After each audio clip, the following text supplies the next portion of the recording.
जवळपास संघर्ष शक्तिपीठ महामार्गाचा परभणी जिल्ह्यामध्ये खूप सुपीक जमिनी आहेत, अल्पभूधारक शेतकरी आहेत आणि विविध आमचे घराणी घेऊन आज आम्ही शासनाने आमची बैठक आज मुंबईला उद्या लावलेली आहे.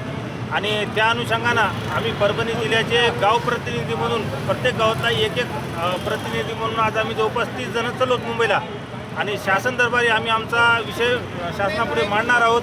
आणि जे कालपरवा जी घटना झाली सहजपूर जवळमध्ये अशी घटना पुन्हा होऊ नये. आम्ही पहिले बी शासनाला सांगितलं आहे, शेवटच्या क्षणापर्यंत शेवटी आमचा जीव गेला तरी आम्ही आमच्या जमिनीवरचा हक्क सोडणार नाहीत.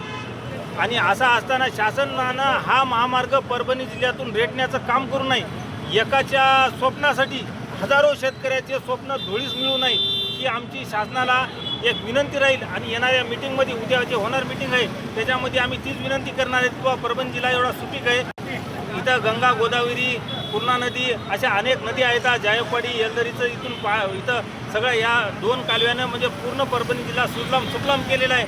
आणि अशा शेतकऱ्याच्या चांगला जे संसार चालला याच्या म्हणजे ताटामध्ये मीठ टाकायचं, माती टाकायचा प्रयत्न शासनानं करू नये. आम्ही जे आमचा संसार जे सुखानं चालला आहे एकच जिद्द शक्तिपीठ रद्द. म्हणजे मला तर आता वाटतं की आता जे इराण अमेरिका युद्ध चालू आहे, इतकी पराकोटीची महागाई वाढणार आहे, रेल्वे पेट्रोलचे भाव वाढणार आहेत, संबंध जागतिक पातळीवर एक मंदी येते की काय अशी परिस्थिती आहे. आणि त्यावेळी तुम्ही गरजेचा नसलेला शक्तिपीठ महामार्ग करून महाराष्ट्रावर तुम्ही एवढं कर्ज करत असाल तर तुमच्या इतके नालायक सत्ताधारी नसतील. बरोबर आहे का?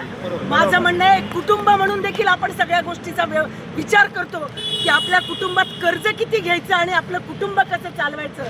तुम्हाला लोकांनी सत्तेवर बसवलं, ते लोकांच्या सर्व शेतीमालाला भाव द्यावा, शेतकरी सुखी राहावा, अनेक बेरोजगारी आहे त्यांना नोकऱ्या मिळाव्यात, सुजलाम सुफलाम व्हावात.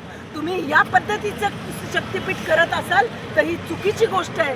आणि त्यामुळे आमचं ठाम म्हणणं आहे की शक्तिपीठ हा रद्द झालाच पाहिजे. आम्ही शक्तिपीठ महामार्ग बाधित समिती परभणी जिल्हा यांनी महसूल मंत्री चंद्रशेखरजी बावनकुळे यांच्या ऑफिसमध्ये बैठक बोलवलेली आहे.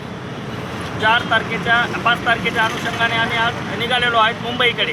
आमची एकच मागणी आहे, शक्तिपीठ महामार्ग हा रद्द करावा, दुसरी काही मागणी नाही. काल आम्ही कलेक्टर ऑफिसला बी गेलो होतो, मेघना दिदींना बी हेच साकडं घातलं किंवा परभणी जिल्ह्यातल्या सुपीक जमिनी चालल्यात आणि जितकं होईल तेवढं तुम्ही ही अलाइनमेंट रद्द करा आणि नवीन अलाइनमेंट घ्यायचे प्रयत्न करा.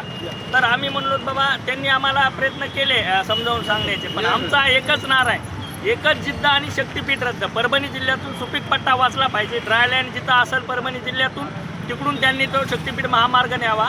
आमची ह्याला कसलीही हरकत नसणार आहे.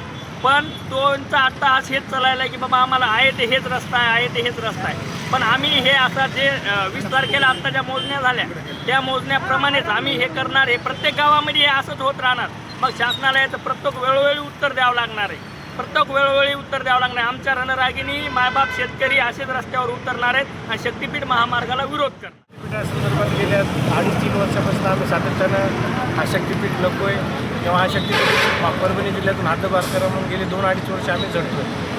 कालपूर सहजपूर जवळ येथील जे प्रकरण झालं त्या प्रकरणाच्या अनुषंगाने उपोषणे आणि बंदोबस्तच्या नेतृत्वाखाली खूप मोठा रस्ता रोको देखील झाला. तरी प्रशासन कसल्याही प्रकारची दखल घ्यायला तयार नव्हतं. तर आमच्या उपोषणाच्या 4थ्या दिवशी संघर्ष होता. माननीय जरांगे पाटील यांनी येऊन तिथं मध्यस्थी करून बावनकुळे साहेबांसोबत महसूल मंत्र्यांसोबत आमचं बोलणं केल्याच्यानंतर आम्ही उपोषण सोडले आणि पुढील गोष्टीसाठी किंवा पुढील जे काही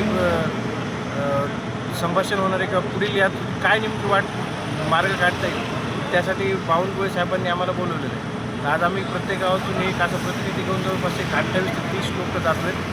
त्यापैकी आम्ही 5 जण उपोषण करणार आहे आणि बाकी प्रत्येक गावातील एक प्रतिनिधी असे जवळपास 30-32 लोक आम्ही मुंबईला जातो. आशा आहे कमीत कमी बावनकुळे साहेबांसोबत तरी संभाषण झाल्याच्या नंतर यातून काहीतरी तोडगा निघेल आणि या लोकमागणीतून नसलेला जो शक्तिपीठ अनाठाई परभणीकरांच्या माथ्यावर जे मारत आहेत त्याच्यातून काहीतरी परभणीकरांची सुटका किंवा काहीतरी एक तोडगा काढण्यात आम्ही सफल राहू अशी अपेक्षा करतो.